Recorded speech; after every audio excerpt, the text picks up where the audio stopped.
My name is Swapnil. I'm an architect and I give AutoCAD a score of 5 out of 5. For more reviews, click down here.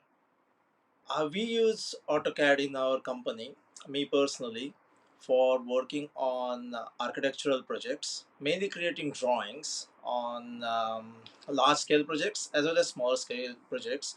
The problems that we generally are solving with AutoCAD are to do with checking surveys, 3D surveys as well as 2D surveys, and measuring distances on all of these drawing elements. I love AutoCAD because of the speed. Unlike other tools which offer 3D features, AutoCAD is fast. It is quick to load. It is very smooth, and the tool set is unique as well as powerful enough to get each and any job done every time. The only thing that I don't really like or would like Autodesk to improve upon is adding more 3D features into AutoCAD.